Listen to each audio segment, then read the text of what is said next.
ఎన్ని రోజులు ఉన్నావు నార్మల్గా అఘోరితో? అఘోరితో ఎన్ని రోజులంటే ఒక 2 months అనుకోండి జర్నీ. 2 months journey. ఎటు తిరిగేవాళ్ళు నార్మల్? నాకు డౌట్. ఎటైతే అంటే టెంపుల్స్కే తిరిగిపోయేవాడు.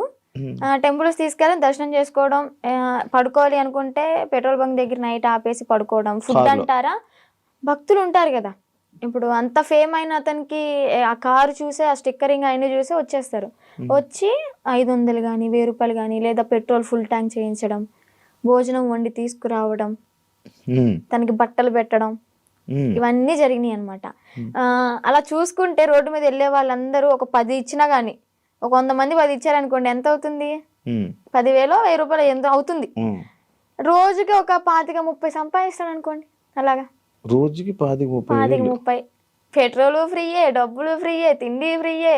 ఇంకేముంది, ఏసీ ఆన్ చేసుకుని చల్లగా కూర్చుని తోలడం. రోజుకి 25,000-30,000 పడిపోయి నేనే పక్కన కూర్చున్నా కదా. లెక్కెట్టేదానంటే ఒక్కసారి అనుకుంటే కౌంట్ చేసా మనీ మొత్తం. అంటే ఓన్లీ గుడ్లకి వెళ్ళడం, పెట్రోల్ బంక్ పడుకోవడం అంతే. అంతే. ఇంక ఇల్లు సపరేట్ ఏమి ఉండేవి కావు. ఈ 2 months లో నువ్వు లేవు. మరి అప్పుడు ఎప్పుడు క్వశ్చన్ చేయలేదా, నువ్వు అడగలేదా? అంటే ఆశ్రమం పెడదాము అని చెప్పని ఇంకేదో చెప్పుకుంటూ ఇంకా తెలిసిందే కదా, ఒక నమ్మి వెళ్ళడం, ఆ ట్రాన్స్ లో ఉన్నాము అంటే అతను చెప్పింది దైవం లాగా ఇంకా పూజిస్తూ ఉంటాం అన్నమాట. నేను ఒకటి చూసా, మధ్యలో నువ్వు వచ్చేసావు ఈ 2 months గ్యాప్ లోనే ఒక 3 weeks కో అనే వాళ్ళు మీ వాళ్ళు తీసుకొని రావడం జరిగింది కదా. వచ్చేసిన దాన్ని ఎందుకు మళ్ళీ పారిపోయి వెళ్ళిపోయావా నువ్వు? పారిపోయి అనుకోండి, అలాగే నా సొంతగా ఏం కాదు అది కూడా. కొంతమంది మధ్యలో వ్యక్తులు ఉన్నారులే, పేర్లు ఎందుకులే గాని, చెత్త అని చెప్పుకోవచ్చు. అమ్మాయిలే, అబ్బాయిలు కూడా ఉన్నారు. మా అన్నని చంపమని చెప్పి 3.5 లక్షల డబ్బులు కూడా తీసుకున్నారు, చంపుతా అని చెప్పని. ఈ విషయాన్ని నాకు అతని దగ్గర ఉన్నప్పుడు తెలీదు, బయటకు వచ్చినాకే తెలిసినాయి ఇవన్నీ. మా అన్నని చంపడానికి 3.5 లక్షలు, ఆ డబ్బులు ఇచ్చేటప్పుడు కూడా నేను పక్కనే ఉన్నా. కాకపోతే వీళ్ళని చంపడానికి అని నాకు తెలీదు, ఏదో విషయంలో ఇస్తున్నాడు అనుకున్నా. అది చంపడానికి డబ్బులు ఇచ్చాడు, అంత అయిపోయింది. ఇంకా సెకండ్ టైం వెళ్ళడానికి రీజన్ ఏంటంటే, కొంతమంది ఉన్నారు వాళ్ళు ఫోన్లు, నేను నార్మల్ గానే కంట్రోల్ ఉండిపోయా. మా అమ్మ చెప్పింది విన్నాను మంచిగా. ఇంకా ఓకే, మా నాన్నకు కూడా చూసి చాలా రోజులు అవుతుంది కదా, మా నాన్న చూసుకుంటూ ఉండొచ్చు అని అనుకున్నా. వాళ్ళు ఏంటంటే మధ్యలో ఎంటర్ అయ్యి ఫోన్లు మాట్లాడిచ్చి మళ్ళీ యాస్టీజ్ రిపీట్ చేశారనమాట దాన్ని. చూస్తున్నారు కదా, చూసే వాళ్ళకి అర్థమవుద్ది ఎవరు చేశారు ఏంటి అని. మనం పేర్లు చెప్పక్కర్లే. దేవుడు అనేవాడు ఉంటాడు, కర్మ అనేది ఎప్పటికైనా అనుభవించాల్సిందే. నేనైతే ఒకటే అనుకున్నా, నా కర్మ ఇలాగా వదిలిపోయిందనే అనుకుంటా. ఏదో జన్మలో ఏదో పాపం చేసి ఉంటే ఆ పాపాన్ని ఇప్పుడు ఇలా తీర్చేసుకున్నాను. అలాగే కర్మ అనేది వాళ్ళు కూడా అనుభవిస్తారు, నాకన్నా డెబ్బలు ఉంటది వాళ్ళకి. మీ వాళ్ళు ఇప్పుడు వాళ్ళకి వెళ్తున్నప్పుడు, మీరు వాళ్ళతో జర్నీ చేస్తున్నప్పుడే ఒక అమ్మాయి టాపిక్ ఇష్యూ అనేది బయట రేజ్ అయ్యి జరిగింది. ఒక అమ్మాయి వచ్చి కేసు పెట్టడం, ఎవరో ఒక అమ్మాయి వచ్చి కేసు పెట్టింది. దాన్ని నీ దగ్గర ఎలా మ్యానిపులేట్ చేశారు? నువ్వు అడగలేదా, క్వశ్చన్ చేయలేదా? ఎలా అంటే తన దగ్గర వాయిస్ రికార్డ్స్ ఉన్నాయి. అంటే తను పెట్టింది ఏవైతే మీడియాలోకి వచ్చినాయో అవి కాకుండా నాకు సపరేట్ వినిపించాయి అనమాట. అంటే తను డిలీట్ చేసుకోవచ్చు, పాస్ట్ మొత్తం మంచిగా ఉన్నాయి ఉంచుకోవచ్చేమో. నాకైతే అలా వినిపించి, ఇది అంతా ఫేక్, తను అబద్ధాలు ఆడుతుంది, తను నా దగ్గర డబ్బులు నొక్కేసి ఆశ్రమం పెట్టుకుని నాతో వచ్చిన డబ్బులతో ఎంజాయ్ చేయాలనుకుంది, ఎంత ఫేక్ అది ఇది అని చెప్పాను అనమాట. అప్పటికి నేను నమ్మలే. కానీ ఏంటంటే ఇక్కడ మాటలు ఏం చెప్పాడు అంటే, తను వాళ్ళ మామయ్య నా దగ్గరకు వచ్చి, తనకి పెళ్ళయింది ఆల్రెడీ, పిల్లలు కూడా ఎవరో ఉన్నారు సంథింగ్, ఆమె నన్ను కోరుకుంటుంది అందుకే అలా మాట్లాడుతుంది అని టాపిక్ డైవర్ట్ చేశాడు. కోరుకోవడం అంటే ఇప్పుడు నన్ను ఎలాగా ఇన్ఫ్లుయెన్స్ చేశాడు, ఎలా మాయ మాటలు చెప్పి ఇది చేశాడు, తనను కూడా అలాగే మాయ మాటలు చెప్పి తను కూడా అట్రాక్ట్ అయింది. ఏంటి అంటే సడన్ టైంలో నాకు హస్బెండ్ లేరు, ఓకే నా లైఫ్ కూడా ఇలా ఖరాబ్ అయిపోయింది. షీ ఈజ్ లాయర్ అనుకుంటా, ఐ థింక్. తను లా అయ్యింది. ఓకే, ఇంకా నేను ఇతనితో ఉంటే నా లైఫ్ బాగుంటదేమో, అంటే ఫిజికల్ బాండింగ్ లేకపోయినా కానీ హ్యాపీగా ఉంటాను కదా, నాకంటే ఒక తోడు ఉంటది కదా అంటే వీడేం మాటలు చెప్పాడో ఆమె అంత అట్రాక్టివ్ అయిపోయింది. మరి అలాగనుకుని ఓకే ఇతనితో జర్నీ కంటిన్యూ చేద్దాం అనుకునే టైంలో నేను ఎంటర్ అయ్యానంట. పిచ్చిదాన్ని, నాకు తెలియదు. అప్పుడు ఏదైనా బాధలో ఉండేదానివా? బాధలో ఏం లేనబ్బా, బానే ఉన్నాను. తన ఎంగిల్తో ఇలా చేయడం అయితే చేశాడు, ఇది పక్కా. ఏం తిన్నారు ఆ రోజు రాత్రి? బిర్యానీ, చికెన్, అంటే ఇంట్లోనే కుక్ చేసింది, chicken curry and bagara rice. Mummy చేసింది. అయ్యో వాడు చేస్తే ఇంకేముంది, వెనక్కి కూడా వచ్చేదాన్ని కాదు. ఇంకా అబ్బాయి కదా, ఎగురు అనుకుంటే వెనక్కి వెళ్ళిపోయేదాన్ని. అబ్బాయే కదా, అబ్బాయే. ఏదో బయట ఫోటోలు వచ్చాయవన్నీ నిజమేనాదండి? ఆయనేనాదండి? ఓకే. అంటే తన ఇంటికి వెళ్ళినప్పుడు కూడా తను డ్రామా వేసినవి అవన్నీ చూపించాడు. అప్పుడు అబ్బాయిగానే ఉన్నాడు. వాళ్ళ ఇల్లు ఉందా హైదరాబాద్ లో? అంటే వాళ్ళ ఊర్లో పూరిల్లు ఇల్లు ఒకటి ఉంది. అవునవును, వాళ్ళ ఇంటికి. అచ్చా, వాళ్ళ ఇంటికి తీసుకుని వెళ్ళాడు. వాళ్ళ అమ్మానికి పరిచయం చేశాడు. ఓకే, బానే ఉంది. అప్పుడు కూడా మా అన్నయ్య వచ్చి నన్ను తీసుకెళ్లిపోయాడు అనమాట. ఫస్ట్ టైం ఇది మీడియా ముందుకు రాలే. సెకండ్ టైం గుజరాత్ లో వచ్చి తీసుకెళ్ళి మీడియా ముందుకు వచ్చింది అనమాట. అబ్బాయే ఏదో ఊర్లో రేపడం చేయడం వల్ల చెట్టుకు గట్టేసి కొట్టడం, ఏదో హట్ చేయడం వల్ల దాన్ని తీయించేసుకుని అమ్మాయిగా ఇలా వేషం వేసుకుని వచ్చాడు అని. ఏజ్ కూడా నాతో 27 years అని చెప్పాడు. అది కూడా ఫేకే, 38 years అంట. నేను ఆయనది ఒక వీడియో చూసా. నువ్వు వచ్చి మీడియం ముందుకు వచ్చి బాగానే మాట్లాడుతున్నావు వర్షిని.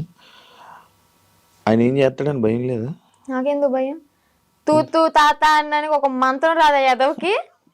కాలబైరి వస్తుకుని నేనే మంచిగా చదువుకుంటా, పూజలు చేసుకుంటూ లలిత సహస్రనామం చదువుకుంటా. ఒక కాలబైరి వస్తుకుని రాదు, ఇంకా బూతులు వస్తుంది నాకు, వద్దు.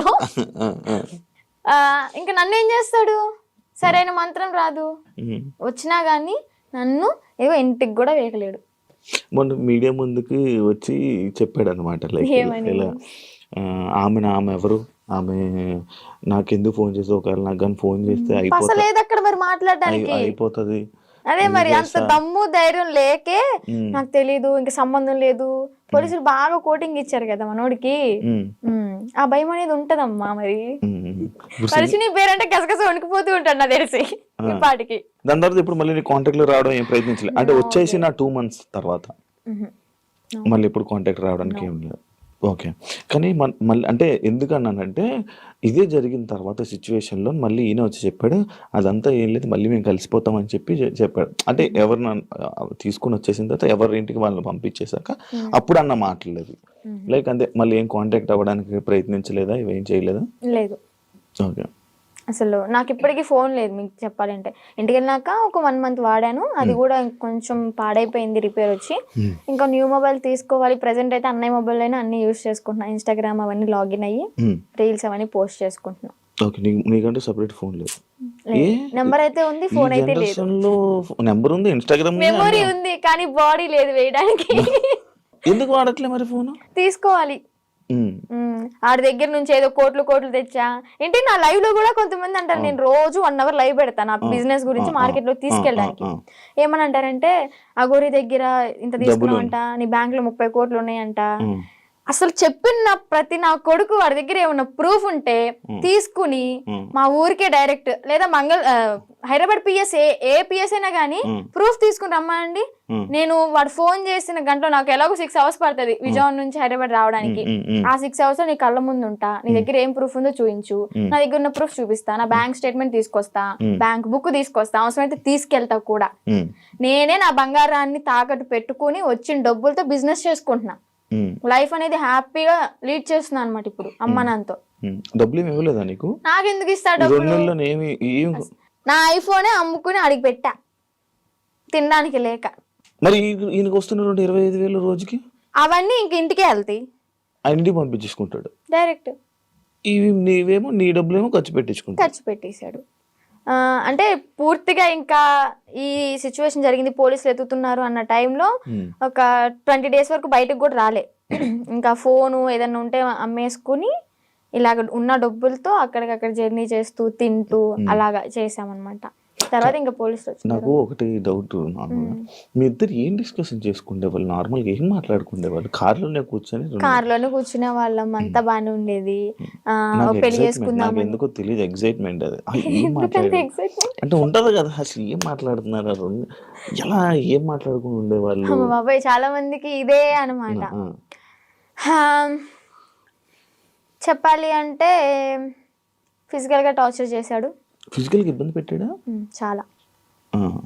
ఇంకా ఆ టైంలో నేనేం చేయలేను కాబట్టి, తన మాటే వినాల్సి ఉంది కాబట్టి ఇంకా నేను ఏం చేయలేకపోయా. జస్ట్ ఏడ్చుకుంటూ ఉండేదాన్ని. ఇంటికి వచ్చిన తర్వాత అన్నయ్య వాళ్ళని కూడా హగ్ చేసుకొని చెప్పాను అనమాట, ఇలా చేశాడు అని చెప్పని. ఇంకోటి ఏంటంటే పెళ్లి చేసుకుందాం, పిల్లల్ని అడాప్ట్ చేసుకుందాం, పెంచుదాం, ఆశ్రమం పెడదాం అని చెప్పని ఇంక ఇదే టాపిక్. తర్వాత మళ్ళీ యూట్యూబ్లో ఏదైనా ఓపెన్ చేసి పోలీసులు పట్టుకున్నారు అది అంటే వాళ్ళ నన్ను పట్టుకోరు, బొచ్చు కూడా వేయలేరు, సంథింగ్ అలాంటి మాట్లాడడం, నువ్వేం భయపడకు, ఒకవేళ వాళ్ళు వచ్చి పట్టుకున్నా కానీ నువ్వు ఇంటికి వెళ్ళావు అంటే మీ అన్నయ్య, మీ అమ్మ, మీ నాన్న నిన్నైతే చంపేస్తారు, బతకనివ్వరు. సమాజం కూడా నువ్వు అఘోరితో ఇల్లు పెళ్లి చేసుకున్నావు అని చెప్పని నానా రకాల మాటలు అంటారు, నువ్వు చచ్చిపోవడం ఒకటే నీకు ఇంకా దారి అని అలా మాట్లాడేవాడు అనమాట. మైండ్ అంతా ఇంకా ఇది చేసేసాడు, ఇలా గ్లోబ్ లాగా తిప్పేశాడు. ఇంకా ఇన్ని 2 నెలలు ఇవే మాట్లాడుకున్నారా? ఇంకేం మాట్లాడుకుంటాం మేము. మరేను మీరు అడగడం కూడా అలాగే 2 నెలలు ఇవే మాట్లాడుకున్నారా? ఇవే మాట్లాడుకున్నాం. గుళ్ళకి వెళ్తుంటారు కదా నార్మల్ గా, మీకు ఎంట్రీ బాగుండేదా? అవునా? అంటే కొంచెం బాగా ఫేమస్ కదా, మరి నార్త్ సైడ్ అయితే ఇంకా ఫేమస్, ఇక్కడేమో గానీ నార్త్ సైడ్ అయితే రోడ్డు మీద కనిపిస్తే చాలు, ఎంత ఎండ అయినా సరే రోడ్డు సరసర కాలిపోతున్నా కానీ పడుకుని పొర్రు దండాలు పెడుతున్నారు. ఏమనుకుంటేదాన్ని అప్పుడు అంటే మంచి ఫేమ్ ఉంది, అయ్యో ఇంత ఫాలోయింగ్ ఉందా, ఇంత మంచి భక్తి ఉంది ఈయనకి అని చెప్పని అనుకున్నాను అనమాట. తీరా చూస్తే అంతా బుస్సే. ఆ కార్ కూడా గిఫ్ట్ వచ్చింది గారేనా? చెన్నై తమిళనాడులో వాళ్ళు ఇచ్చారంట. వాళ్ళు కూడా ఇలాగే భక్తులు అనమాట, డివోటీస్. కార్లోని పొర్రెలు అన్నీ ఉన్నాయి, డూప్లికేటా? నిజమే అవి. కాకపోతే ఏంటంటే ఆ పుర్రెలతో పాటు నేను ఏమంటూ నాకు పరిచయం, నాతో పరిచయం పెట్టుకున్నాడు కానీ నిజంగా ఆడి కర్మకి ఆడే అంటే వాడికి పోయి వాడే తెచ్చుకున్నాడు అనమాట. ఆ పుర్రెలు ఎలా అంటే ఎవరు పడితే వాళ్ళు తీసుకోకూడదు.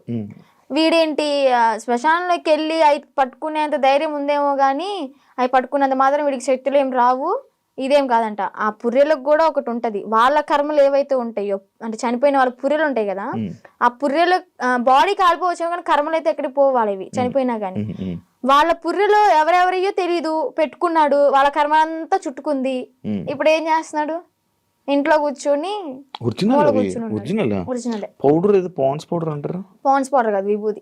శివాలయంలో విభూది భస్మి అంటాడు కానీ భస్మి కాదు, విభూది. ఒరిజినల్ భస్మి నేను టచ్ కూడా చేసా. తీసుకెళ్ళరా? పరిచయం అవ్వక ముందే నేను అఘోర దీక్ష తీసుకున్నాను. ఒక 2 years దీక్షలో ఉన్నాను. సెట్ టైంలో నేను శ్మశానానికి వెళ్ళాను, సాధన చేసుకున్నాను, భస్మి పట్టుకున్నాను. కాళీమాత అమ్మవారిది సాధన బాగా చేసేదాన్ని, మంచి పవర్ఫుల్ అనమాట. రిజల్ట్ కూడా ఉంది. డాడీ హెల్త్ ఇష్యూ క్లియర్ అయిపోయింది.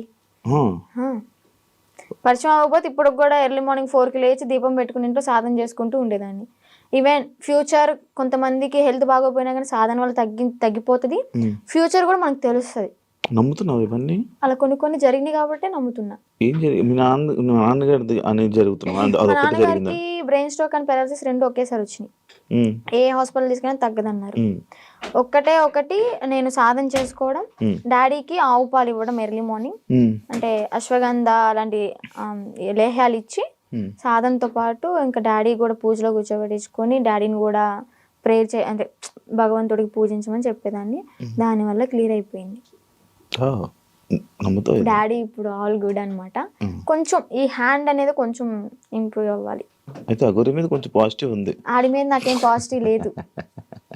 అందరూ ఫేక్ నా కొడుకులు ఉండరు వీడికి లాగా. ఇప్పుడు ఎవరైనా ఉన్నారా మన మనసులో? Single solo life is so better. అంటే ఇప్పుడు నీకు ఏదైనా బాధ అనిపించదా వర్షిని, లైక్ నాకు పెళ్ళి అవుతుందా, నాకు బాయ్ ఫ్రెండ్ లైక్ లవ్ చేసుకోవచ్చా, నన్ను ఎవరైనా చూస్తారా అని ఏమనిపిదా? చూడడానికే చూస్తారులే, కొంచెం అందంగా లేకపోయినా కొంచెం పర్లేదు కదా, చూడడానికే చూస్తారులే కానీ మనం పట్టించుకోంలే. అంతేనా? అంటే పెళ్లి మీద దాని మీద ఉందా ఆలోచన, ఉందా పెళ్లి ఇంట్రెస్ట్ లేదు. ఇంకా ఫ్యూచర్ లో ఏమైనా సెటిల్ అయ్యి అమ్మ నాన్న ఓకే అనుకుంటే మంచిగా సెటిల్ అయితే అప్పుడు చూద్దాం. ఇన్స్టాగ్రామ్ నుంచి ఏమైనా సంపాదిస్తున్నావా? లేదబ్బా, ఏం లేదు. అసలు ప్రమోషన్స్ ఏం రావట్లేదా? అసలు ప్రమోషన్స్ అంటే ఒక 2-3 చేశాను రీసెంట్ గానే. వాళ్ళ దగ్గర నుంచి అనుకుంటా ఫస్ట్ చేసిన దానికి 4K ఏమో ఇచ్చారు, 4,000 ఇచ్చారు. అది కూడా ఒక 1 AM రీచ్డ్ లో ఉంది. 800 lakhs 800K ఏమో వెళ్ళింది. ఓకే ఓకే, బా సూపర్ కదా. యూట్యూబ్ లో ఏమైనా వస్తున్నాయి అది కూడా అడగండి, ఎందుకు డౌట్ ఉంటదిగా. యూట్యూబ్ లో కూడా రావట్లేదు. మానిటైజేషన్ చేయలేదు అంటే చేసాం కానీ $120 ఏమో వచ్చాయి. $100 మనం తీసుకోవచ్చు మనీ అనేవి. 120 అయినా కానీ మాకు తీసుకోవడం రావట్లే. ఏదో మెయిల్ పెట్టుకోవాలి, లెటర్ వస్తుంది అనేది ఉందంట కదా, అది ప్రాసెస్ అనేది జరుగుతుంది. ప్రేమ అంటే ఏంటి నీ దృష్టిలో? అంటే ఈ అఘోరా రాకముందంత వరకు బాయ్ ఫ్రెండ్ ఉన్నాడా? బాయ్ ఫ్రెండ్ ఎవరు లేరు. నేను ఏదైనా కానీ ఓపెన్ టాప్ అనమాట, ఇంట్లో అందరికి చెప్పేస్తాను. నాకు ఒకే ఒక మేల్ బెస్ట్ ఫ్రెండ్ ఉన్నాడు, వాడు కూడా చిన్నప్పటి నుంచి 3rd క్లాస్ నుంచి కలిసి పెరిగాం అనమాట. చాలా మళ్ళీ బెస్ట్ ఫ్రెండ్ అంటే మీరు అలా అనుకోవద్దు, బెస్ట్ ఫ్రెండ్ అని చెప్పాను బాయ్ ఫ్రెండ్ లా యూజ్ చేసుకున్నాడు. మాది జెన్యూన్ అనమాట. ఇప్పటికి 15th ఇయర్ రన్ అవుతుంది మా ఫ్రెండ్షిప్ అనేది. అంతే, వాడు ఇంకా కాలేజ్ లో ప్రపోజ్ వచ్చినాయి, స్కూల్ టైంలో 7th క్లాస్ నుంచి నాకు ప్రపోజ్ అనేది స్టార్ట్ అయినాయి అనమాట. ఇంకా ప్రతిదీ ఏదైనా కానీ అన్న వాళ్ళకి నాన్న వాళ్ళకి చెప్పడం అయితే జరుగుతుంది. చెప్పేస్తా. అగోరి ఇది కూడా చెప్పాను కాబట్టి కొంచెం ఎలాగైనా సరే ఉన్నా. రాకముందే ఏం చెప్పలేదులే. అదే చేసింది. మా పెద్దన్నకి బాగా భయపడతాయి, ఎందుకంటే ఏదైనా చిన్న ఇష్యూ అయినా కానీ ఏదైనా చిన్న తప్పు చేసినా కానీ ఇలా కళ్ళు పెద్ద చేసి చూస్తాడు, నేనేమో అమ్మా అని ఆవిడ కూడా వెళ్ళిపోతా. అందుకని నాకు భయం కొంచెం. బేసిక్ గా ఆయన ఉండడం వల్ల ఇంకా నువ్వు ఈరోజు బయటపడ్డావు అంటే అదొక రీజన్ వచ్చేది. నిజంగా. ఏం చేస్తుంటారు అన్నయ్య వాళ్ళు? అన్నయ్యకి అంటే గ్యాస్ బిజినెస్ ఉంది ఇది వరకు. సో అది లాస్ అయిపోవడం వల్ల 1 crore వరకు మాకు లాస్ అయిపోయింది బిజినెస్ లో. బానే ఉండేవాళ్ళం మీరు? బానే ఉండేవాళ్ళం. వీక్లీ వన్ డే పబ్కి వెళ్ళడం, రిలీజ్ అయిన మూవీకి వెళ్ళిపోవడం, ఏదన్నా కొత్త రెస్టారెంట్ ఓపెన్ అయిందంటే ఫస్ట్ తినేది మనమే అక్కడ. అంత ఇది కూడా కార్ ఉండేది, గోల్డ్ కూడా ఉండేది, మాకు మంచిగా ఉండేవాళ్ళం. బట్ కానీ ఆ బిజినెస్ లాస్ వల్ల 1 crore అంటే మాటలేం కాదు కదా. ఇప్పుడు ఏంటంటే తాకట్లు పెట్టుకుని మేమే తినే పొజిషన్ లో ఉన్నాం అన్నమాట. అమ్మ హౌస్ వైఫ్, డాడీ ఇది వరకు హెల్త్ బాగున్నప్పుడు pan shop and cool drink maintain చేసేవాళ్ళు, బాగానే రన్ అయింది. డాడీకి హెల్త్ బాగాలేదని చెప్పి మేము ఇంట్లో ఉంచేసాం. ఇప్పుడు మళ్ళీ వర్క్ చేసుకుంటున్నారా? లేదు, డాడీ ఇంట్లోనే ఇంకా మనకి మినీ గార్డెన్ ఉందన్నమాట, అక్కడే ఇంకా మొక్కలు అవన్నీ పండిస్తూ ఉంటాడు. పచ్చళ్ళ నుంచి అంటే ఇప్పుడు ఆర్డర్ చేసుకుంటున్నారు, నేను పంపిస్తాను, వాళ్ళు డబ్బులు వేస్తారు, మరి అదే డబ్బులు తిప్పి పచ్చళ్ళకే పెడతా. ప్రాఫిట్ ఏదైనా వచ్చింది అంటే ఏదైనా సరే నేను పచ్చళ్ళ గురించి ఆలోచిస్తున్నాను. అబ్బా ఇంకా నా ప్యాకింగ్ ఎలాగా ఇస్తే బెస్ట్ ఉంటది, మార్కెట్ లోకి ఎలా తీసుకెళ్ళాలి అని ఆలోచిస్తున్నాను. కానీ ₹1 కూడా నా ఓన్గా అయితే వాడుకోవట్లేదు. ఇంట్లో వాళ్ళని చూసుకోవడం ఎలా? ఇంట్లో వాళ్ళని చూసుకోవడం అంటే ఇంకా అన్నయ్య వాళ్ళు ఉన్నారు కాబట్టి. చిన్న అన్నయ్య అంటే ర్యాపిడో చేస్తున్నాడు, అంటే డిగ్రీ డిస్కంటిన్యూ అనమాట, ఇప్పుడు కంటిన్యూ చేస్తున్నాడు. అది అయిపోతే ఏమైనా జాబ్ వస్తుందేమో అని చెప్పని వెయిటింగ్. ఇంకా ఖాళీగా ఉండడం ఎందుకు ఇంట్లో, మనమైనా సరే అని ర్యాపిడో చేస్తూ ఉంటాడు. నేను నాతో ఒకటి స్కిప్ చేసి లవ్ అంటే ఏంటి, ఏం అర్థమైంది లవ్ అంటే?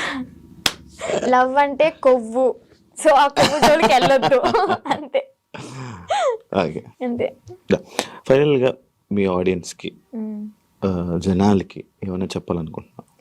ఆడియన్స్ కంటే మెయిన్ ఆడపిల్లలకైతే ఒకటే చెప్తాను, ఇలాగ ఎవరైనా వచ్చి ఇలా మాయ చేస్తే మాత్రం మాయలో పడొద్దు. టెంపుల్స్ అంటారు మీ ఇంటి చుట్టుపక్కల, అంటే మూవీలో కూడా ఉంది కదా, గుడి లేని ఊరంటూ ఉండదు అని చెప్పని. చక్కగా టెంపుల్కి వెళ్ళండి, పేరెంట్స్ చెప్పింది వినండి, మీకు అంతగా ఇష్టమైతే ఇంట్లో ఒప్పించుకుని చేసుకోండి, ఇలా మాత్రం చేయొద్దు. అలాగే దొంగ నా గోర కొడుకులను అయితే నమ్మొద్దు, ఇదైతే గట్టిగా చెప్తా.